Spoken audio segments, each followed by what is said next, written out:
8 months ago, I bought a crumbling house for $700, 0 cents in Louisiana, instead of paying for my sister's $11,000, 0 cents spiritual awakening retreat in Costa Rica. And that was the exact moment my mother looked me dead in the eye and said, without the slightest hesitation, "Then go live in the trash you just bought." That sentence didn't just sever me from what used to be called family. It exposed the entire value system I'd been force-fed since I was a child.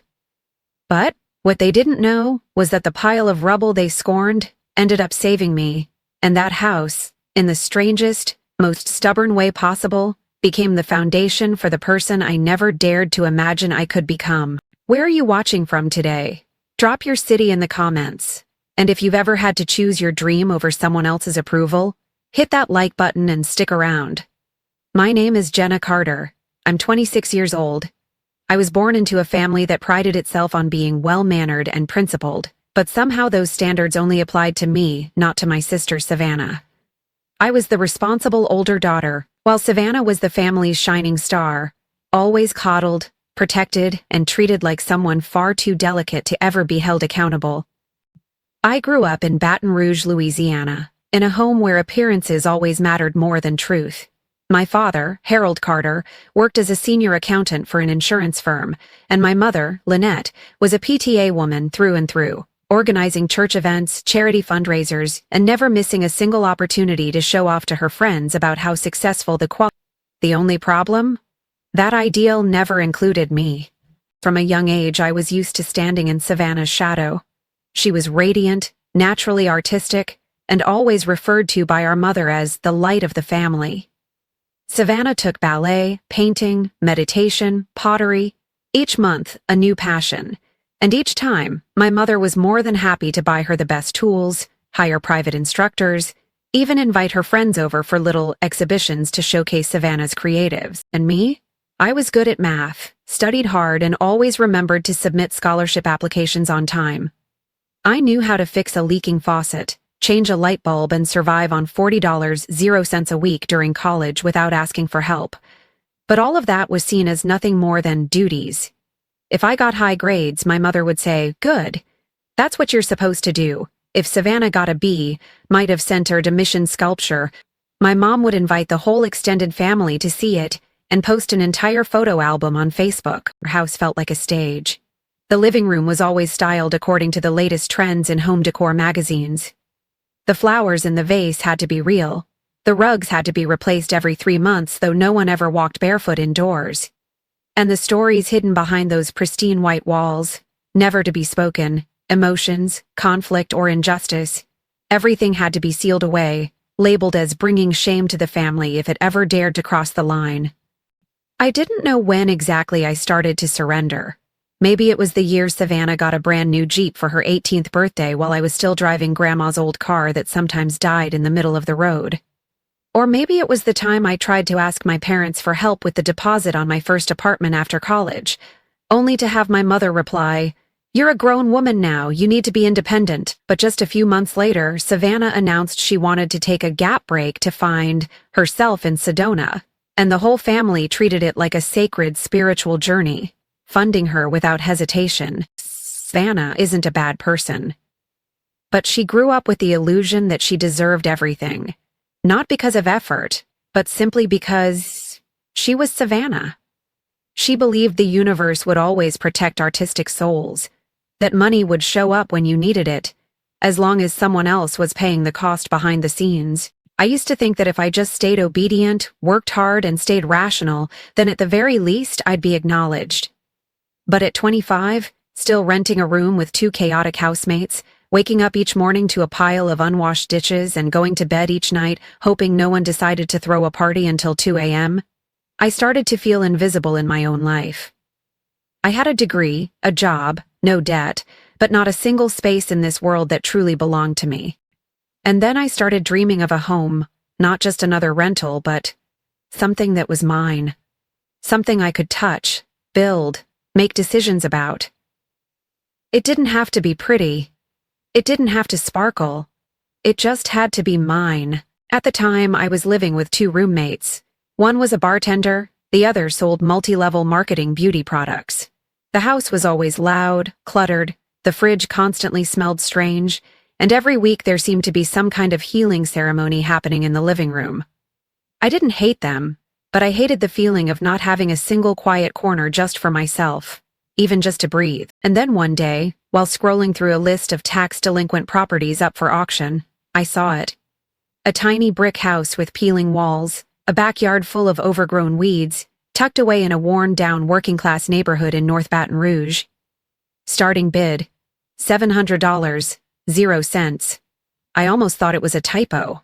But no, it was real. I went to see it in person. The house was, without a doubt, a mess. Cracked ceiling, broken windows, the kitchen floor sagging in one corner. But beneath all the rot was a solid frame. The foundation hadn't shifted, and the plumbing could still be salvaged. I called Luis, a college friend who now worked in construction, and asked him to come take a look. He walked through it, inspecting carefully, then said, "If you've got time and patience, this place is livable. It's not dead, it's just waiting for someone to bring it back to life." I sat in my car for over an hour after leaving the property.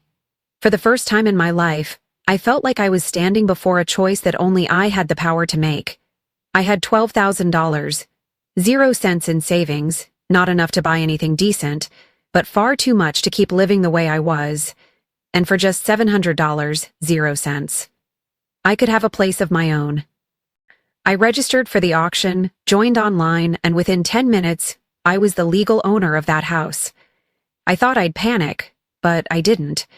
I laughed out loud alone in my bedroom surrounded by suitcases and the chaotic thump of music from the hallway.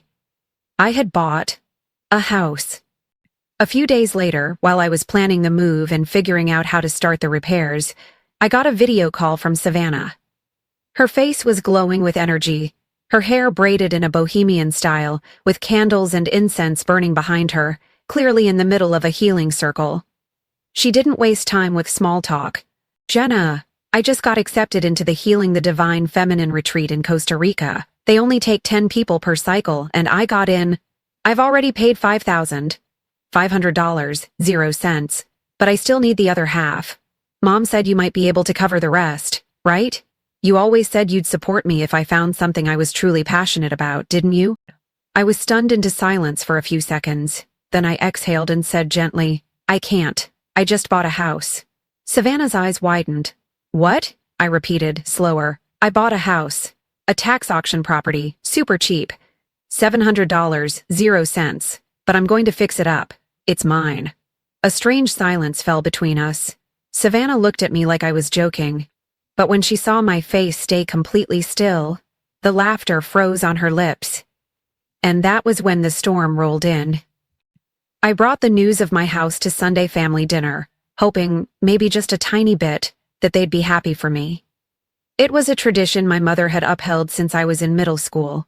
Every Sunday the whole family would sit down together, eat meals that were always far more elaborate than necessary, and discuss politics, health trends, and of course Savannah's life. Out that night, I wore my olive green cotton dress, the only thing that made me feel remotely comfortable while surrounded by my mother's velvet chairs and faux crystal chandeliers she adored.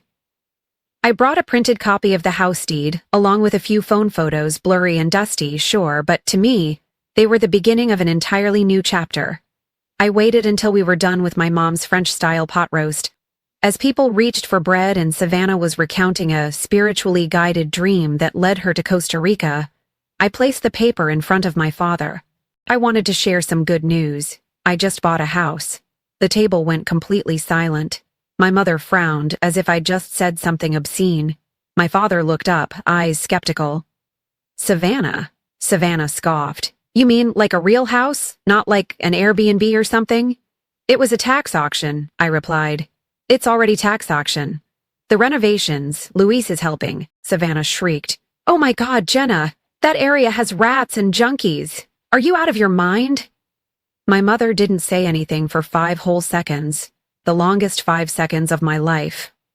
Then she set her wine glass down, turned to me, and delivered the sentence that buried every effort I'd made to reconnect with my family. "You chose to live in garbage, then take responsibility for the smell. Don't bring your recklessness to this dinner table." I felt my throat tighten. My father still said nothing, just glanced from my mother to me, like he was watching a chess game he had no intention of joining. Savannah started fake crying. Her eyes turned red, the kind of half-hearted tears I'd seen 1,000 times. I just want to heal. I thought you'd support me. I wasn't asking for all $11,000, 0 cents, just the rest. My mother gently patted Savannah's back before turning to me. Since when did you become so selfish? You're not the Jenna I raised. No, I replied, not backing down for the first time. I'm not someone you can control anymore. I didn't ask anyone for a dime. I just wanted a place to call my own. No one said a word after that. Dinner ended in suffocating silence. I left without a single goodbye, just the clinking of cutlery in the kitchen as my mother cleared the plates. I thought that would be the end of it, but I was wrong. 3 days later, I started receiving a wave of messages from relatives. Uncles, aunts, even distant cousins I'd barely ever spoken to. Each one seemed to have heard the sad news about how ungrateful I was. One even wrote, "Savannah is the light of the Carter family. She deserves to be invested in, but you've chosen isolation. What a shame." My mother's friends messaged me on Facebook, calling me the jealous sister living in the shadow of her sister's brilliance, and said I'd chosen darkness over spiritual light.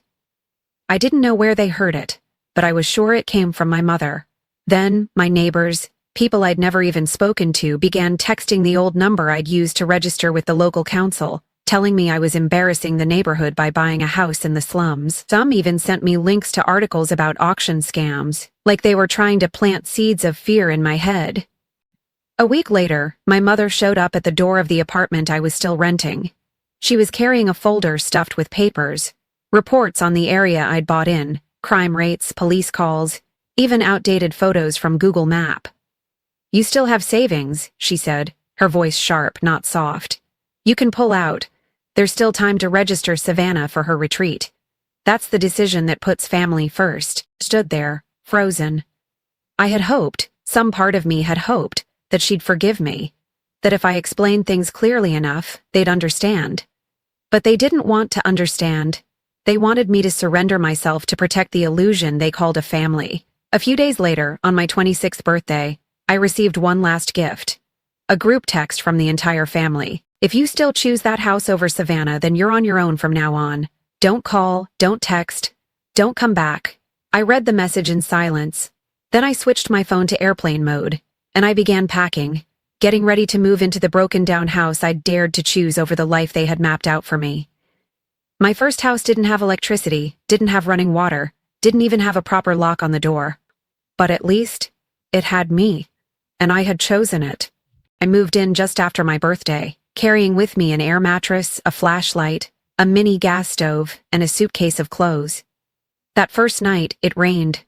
Slow, steady drops, and the tin roof leaked right in the center of the living room.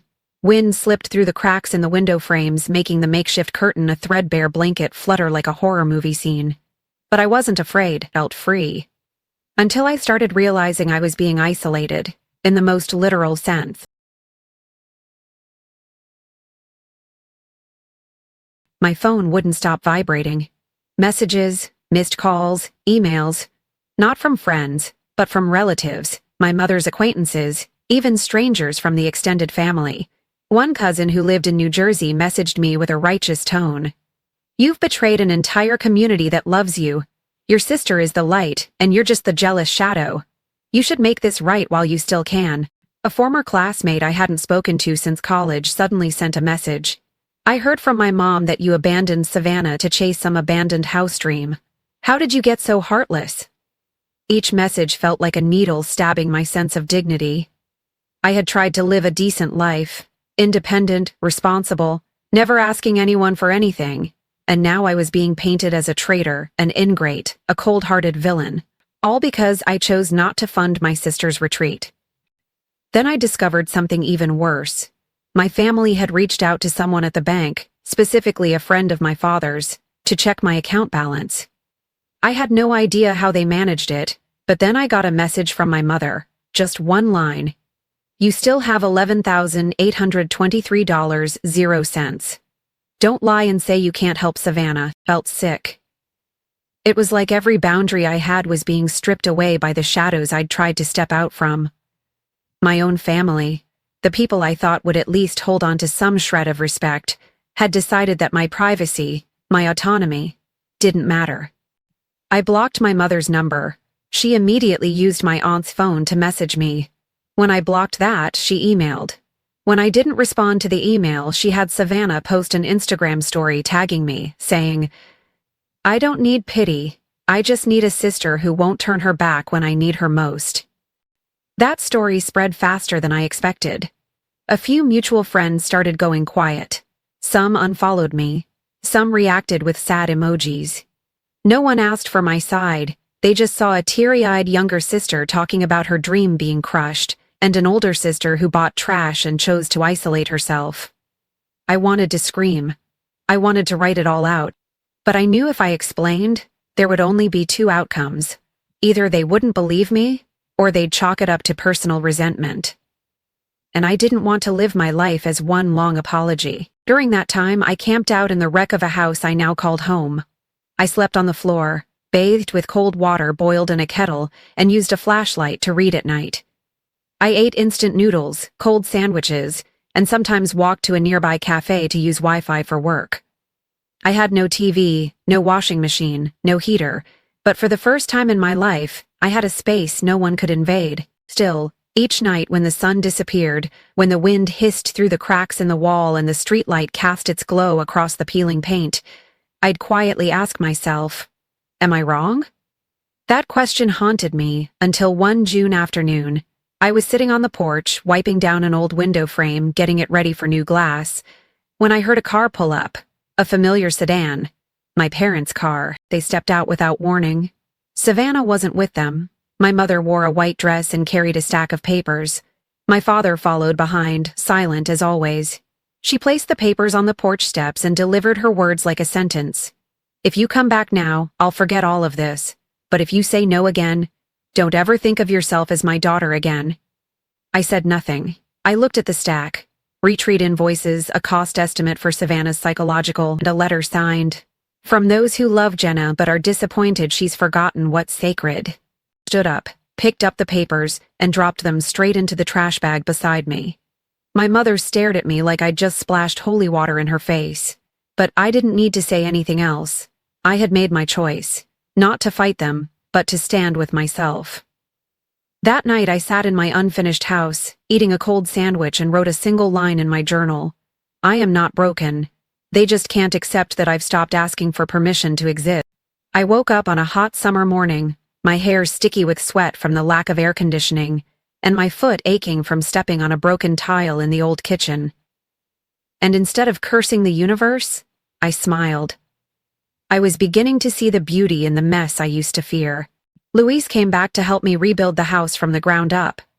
He didn't call me crazy for choosing this place. On the contrary, he said, "Everyone wants a pretty house. You're the kind who creates beauty out of ruins." We started with the basics, patching the leaking roof, replacing windows, fixing the toilet, stripping away the torn wallpaper from the 80s and uncovering a layer of stunning vintage tiles underneath. Every corner we cleaned felt like clearing out a piece of my own worn-down history. At first, I lived like a camper in my own home. But then something strange happened. The neighbors started to notice. An elderly woman named Miss Lorraine lived across the street, a retired school teacher with silver hair who watered her plants every morning at 6 and was the first to nod and greet me each day. One morning, she brought over a few sweet pastries and said, "I can see you're doing something that matters. Don't let them convince you you're wrong." Then came the newlywed couple next door, Angel and Marco, immigrants from Honduras, who brought over a stack of leftover bricks and told me to use them if I needed. Then there was Mr. Ed, a retired electrician, who offered to rewire parts of my house in exchange for a cup of black coffee. A community began to take shape, not loud, not boastful, but quietly present. People simply showed up when they saw someone trying, and in this dusty, low-infraknown, seemingly forgotten neighborhood, I felt more welcomed than I had in over 20 years under the roof I once called home. I decided to start documenting the renovation process, just for myself at first, to track progress. I filmed everything on an old phone, edited the clips roughly, and uploaded them to TikTok and Instagram with the caption, "The girl with the $700, 0-cent house, and a dream that didn't ask for permission." At first, the views trickled in slowly, but then a video of me repainting a window frame with flecks of old paint in my hair and smeared on my hands suddenly caught fire. Someone commented, "My family also called me crazy for buying a fixer-upper, but now I'm doing just fine and happy." Hundreds of others began sharing similar stories, and that's when I realized I wasn't alone. My channel started gaining followers, not overnight, but steadily. Every day I'd get messages from women, young, old, single moms, students, women who'd been divorced, all of them labeled rule breakers for daring to choose their own path. I started calling my weekends rebuild myself days. I sketched out plans on the wall, dividing each area: the living room, reclaimed wood floors; the kitchen, mustard yellow mixed with gray in a mid-century modern style; the bedroom, handmade shelves from pallet wood. Every time I finished a corner, I rewarded myself with a cup of hot tea and a jazz track playing through my cheap blue speakers. Not everyone would understand that kind of happiness, but I did. One afternoon, I was editing a video, my face smudged with dust, paint on my shirt, when an email popped up from a small DIY brand based in Austin. They wanted to partner on a wood glue promotion, offering me $250, 0 cents for a tutorial video. I laughed until tears ran down my cheeks. From the girl once labeled a failure living in trash, I was now getting paid to teach people how to fix up a home. I still had a bit of savings, but now I used it like a real investor, buying only the tools I truly needed, prioritizing safety, and not spending on anything that didn't bring long-term value. I learned how to patch walls, paint evenly, replace pipes, even install anti-theft locks from scratch. All thanks to YouTube, new friends, and sleepless nights spent fumbling through trial and error. And during that phase, I realized I had never really lived before. I used to think being an adult meant having a stable job, saving money, and not bothering anyone. But now, adulthood, for me, meant having the right to tell my own story and rewriting it with my own two hands. By the 4th month, I decided to host a real housewarming party. This time, it wasn't just cookies and lemonade, it was a full meal: roasted chicken, mashed potatoes, Southern-style salad, soft jazz playing from the new speaker I bought after landing my 3rd TikTok partnership. I hand-wrote each invitation, stuck little welcome home notes onto paper cups, and lit scented candle lanterns lining the walkway. New friends came in droves: Luis and his crew, Miss Lorraine with a homemade cherry pie, Angel and Marco bringing a handmade lamp crafted from a glass bottle. People chatted, laughed, snapped selfies in front of the paper flower wall where I'd hung before and after renovation photos. I was holding a plate of fruit when I heard the sound of sudden brakes out front. A familiar silver Lexus SUV pulled up by the curb. I froze when I saw my parents step out. No warning, no message, no request to come. But there was something different about them. An awkwardness that didn't match people coming to pick a fight. My mother wore a white blouse, my father his usual office shirt, both glancing around as if trying to make sense of the world they had just entered. I stepped out onto the porch, keeping my expression neutral. "Jenna," my mother said, her voice a beat off. "We were driving by, saw all the cars out front, so—" "This is a housewarming party," I replied, gently but clearly, "for the house you once called garbage." My father glanced around, the string lights, the clean yard, the freshly painted olive green door. He gave a small nod, saying nothing. My mother peeked inside, where a tiny buffet spread waited. Guests laughed and chatted. Fresh flowers glowed under soft golden light. She hesitated. "The house doesn't look as bad as I expected." I didn't invite them in. I just sent them away, either.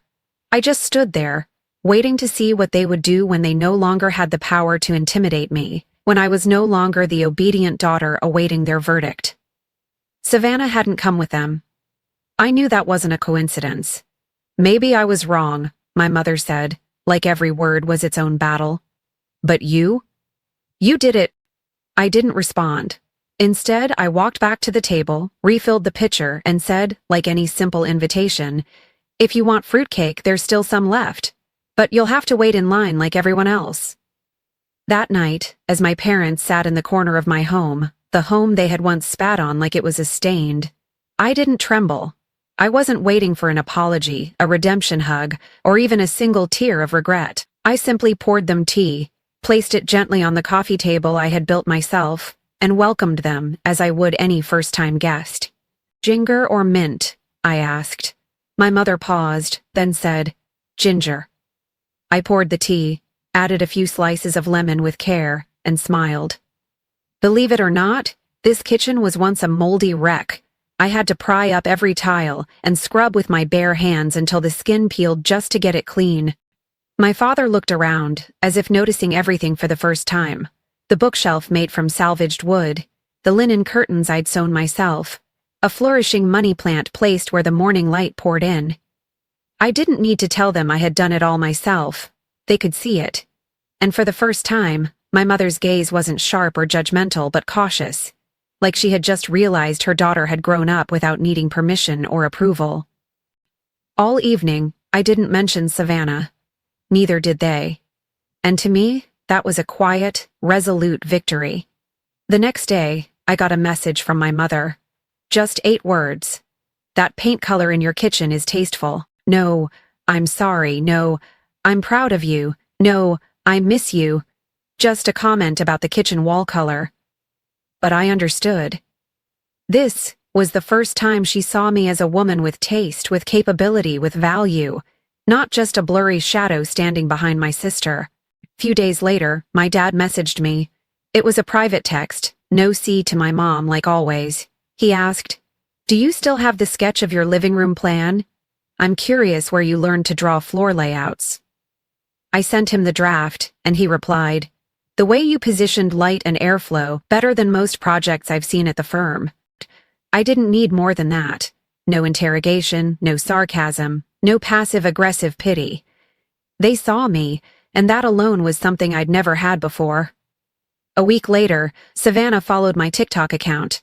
I noticed the familiar name scroll past in my followers list, @soulflow_sav. No message, no comment, just a quiet signal she was watching. I didn't follow back, because for the first time, I wasn't living inside the weighty circle called the responsible older sister. I was no longer the one who had to rescue, cushion, or serve as the backdrop for someone else's impulsiveness. I wasn't paving a path for anyone anymore. I was the one building this home brick by brick, tier by tier, with a kind of courage I hadn't even known I possessed. Their silence no longer triggered panic in me. Their wordless acknowledgement showed me something deeper. I didn't need to shout to be seen. I just needed to live truthfully. Retaliation isn't always yelling back. Sometimes, it's the calm of sipping tea in the very kitchen they once mocked and letting them realize on their own that they were wrong. Every morning, as sunlight filters through the new window I installed, casting a glow on the pale wooden floor I sanded and polished myself, I feel grateful that I didn't give in. I began receiving more brand collaborations on TikTok. My account, @JennaBuildSlowly, hit 40,000 followers after a video showing how to build a shelf from pallet wood went viral with over 1 million views. Some called me the queen of budget homes. Others messaged for advice on renovating their first apartment. I'm not a professional, but I'm real. And I think that's what makes people stay. A local building supply brand sent me a new gardening tool set for filming. A regional furniture chain invited me to speak at their real estate expo to share my story of turning trash into a home. I wore my old white button-up, the one with the faint paint stains, stood on a small stage with a mic in hand, voice shaking just a little.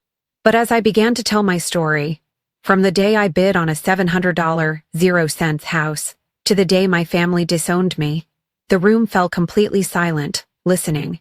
When I finished speaking, a middle-aged woman approached me, tears brimming in her eyes. "My daughter is trying to break free from our family's control too. Because of you, I understand her better now." I hugged her, and in that moment, I felt that somehow I had helped someone avoid having to spend 26 years learning how to say no. And Savannah?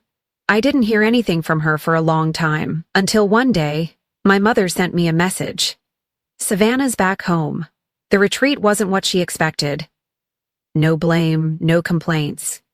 Just a quiet update as if my mother had finally realized she couldn't keep making excuses for fragile decisions forever. Eventually, I heard that Savannah had started working part-time at a tea lounge that doubled as a yoga studio in the city.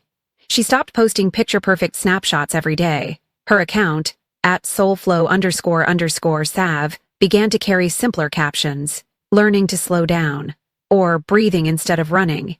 I wasn't sure if it was a real transformation or just another phase, but I no longer felt. One afternoon, while I was weeding the garden, Savannah stopped by. No warning. She didn't bring anything, just an unfamiliar humility in her eyes I'd never seen before. "You really did it," she said, her gaze drifting across the porch, the little vegetable patch, the string lights I'd hung from the porch to the fence. "You used to tell me I could," I replied. No bitterness, no need to sound triumphant. "I didn't think you wouldn't help back then. But now I get it. I've never really done anything on my own." We didn't say much after that. I poured her a glass of water and invited her to sit at the small table I'd bought at a garage sale and repainted myself. No tears, no hugs, no dramatic reconciliation, just two women sitting in silence. One who had learned how to stand, and one who was beginning to learn how to sit still with herself. A few weeks later, my mother texted to ask if I had time to help her look at some old home listings. "Your father and I are thinking of downsizing. We don't need a big house anymore, just something enough." I stared at that message and laughed. This, from the woman who spent her whole life clinging to the image of the perfect suburban matriarch, now talking about enough? I don't expect my relationship with my family to be perfect. We don't have a Hollywood reunion ending, no sunset photo of everyone holding hands. But I don't need that. What I need are boundaries. And now, I have them. I have a home. Small, old, charming in its own stubborn way. I have real friends, a neighborhood full of kind-hearted people, and a job that makes me wake up each morning feeling like I'm building something that matters. I have a chair on the front porch where I sit every evening, sipping mint tea, listening to the wind rustle across the roof tiles I installed with my own two hands. I didn't choose ease. I didn't choose to settle. I didn't choose Southern in exchange for acceptance. I chose solitude at first. But that solitude led me back to myself. And when you find yourself, everything else begins to follow. On the 1-year anniversary of buying my house, I printed out a before and after photo and framed it, then hung it in the hallway. On one side, a cracked, dusty, abandoned shell of a house. On the other, a sunlit, love-filled home. Beneath it, I added a small note. This house wasn't a ruin. It was the foundation of who I was becoming. And I knew, no matter how long this road would be, I'd never go back to being the older sister who carries it all until she breaks. I am Jenna Carter. I am the woman who was cast out of her family for daring to choose herself. And because of that, I've found everything truly worth keeping.